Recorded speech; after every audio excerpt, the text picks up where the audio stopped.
Welcome to this week's edition of the FA Show. I'm Nate Barrett. We start this week with a TRO battle that reads like a Hollywood script with players including a former spy, an alleged social media smear campaign, and a big-name firm intent on protecting assets. Morgan Stanley filed a temporary restraining order against Robert Sevchik, a 12-year industry veteran, claiming violation of a non-solicitation agreement.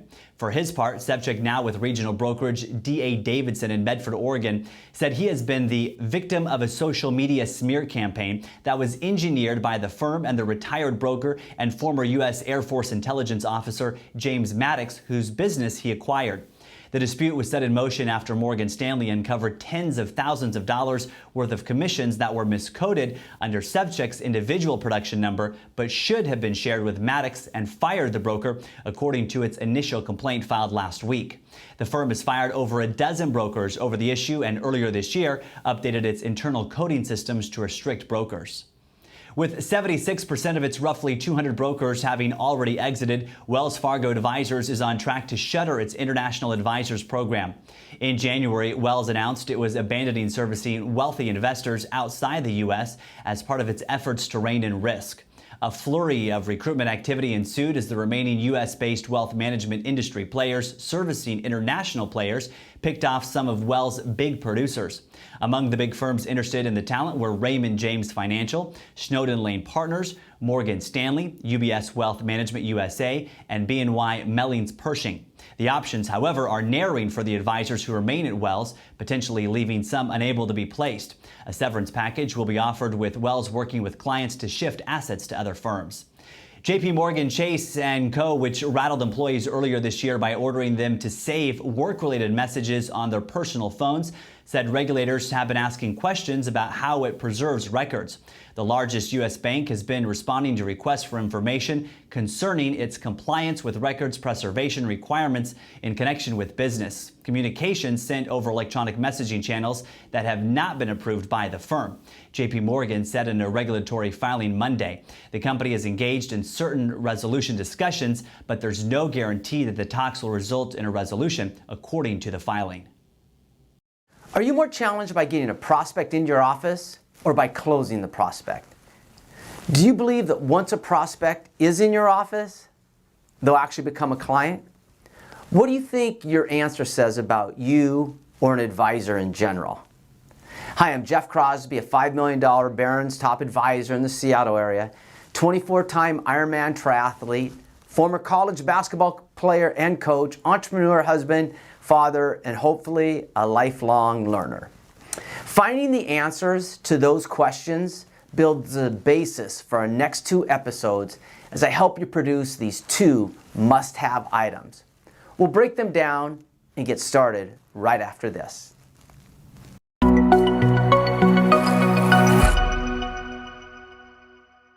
There are 2 must-have items for any advisor. One is what I call the elevator speech. 2 is the pivot question. You'll have to wait till our next episode to learn about the pivot question, but now let's focus on the elevator speech, which is a concise statement that explains who you help and how. Let's suppose you're on an elevator heading to the 20th floor with the CEO of a company. You've only got that amount of time to engage him, her, and you'd like them as a client. And they ask you this question. So what do? What would you say with that question?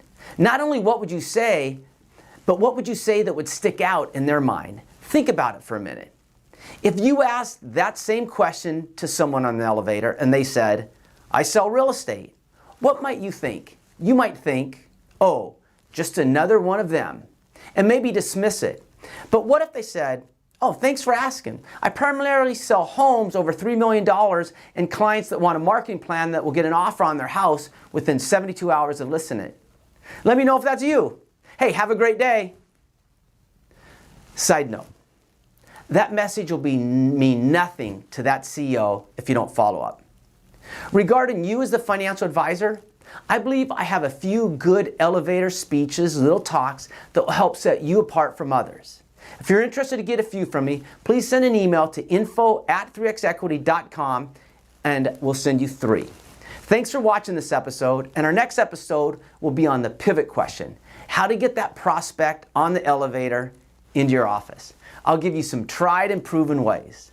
Additionally, you can also find a full library of practice management content at 3xequity.com/practice.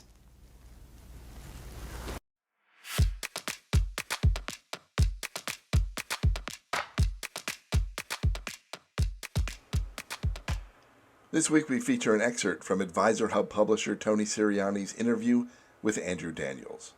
Andrew is managing principal at Commonwealth Financial Network. Actually brings up an issue, which is, I'll put it under a general headline of scalability, right? So this is the idea of why join a firm at all? But, we're going to come out of our bubble. I'm actually writing about this for the magazine, but we're going to be coming out of our COVID bubble where we're dealing with our clients, stepping out, trying to meet people. But there's a world out there. Regulations are getting tighter. You know what I mean? There's this Reg BI stuff is real, and how people handle this on their own, I don't know. But what are you guys doing about it? So it's funny. I think one of the biggest sea changes at Commonwealth today is the move to drop FINRA licenses and move to fee only. And one of the things that has made clear to me about our resource is that it doesn't matter if you're an RIA or a BD or what have you, or at least it doesn't matter for us. Our principal responsibility is infrastructure providement, regardless of how an advisor holds themselves out. And I would take it one step further and say that my commodity is not wealth management. My commodity is time. And through a connected set of integrated human and technological resources that span the gamut from opening a new account to helping an advisor hire a new assistant and everything in between, our responsibility is to assist advisors in any of those capacities to give them more time in the day, which they're then using to meet with more clients, which, oh, by the way, in the independent world is how we both get paid.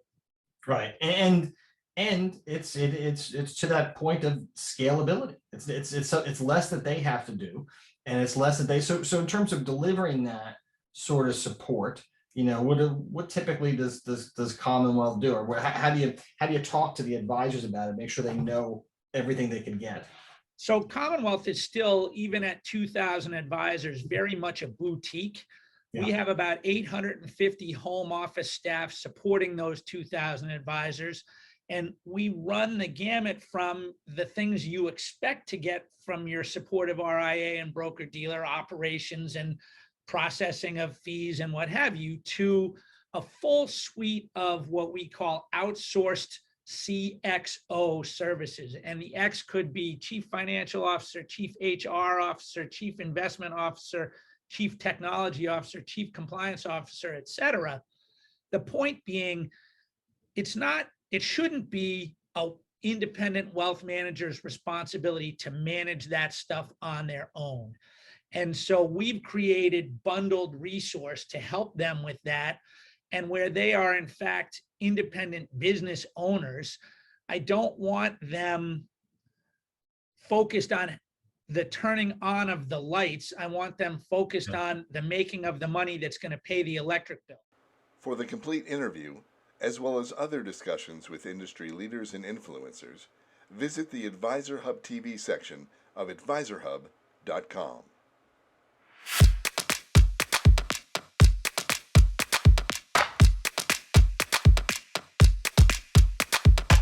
We now turn to the Recruiting Wire, powered by 3X Equity, the authority on advisor transitions. With the first half well in the books and financial reporting wrapping up, we're getting a view of the recruiting winners and losers.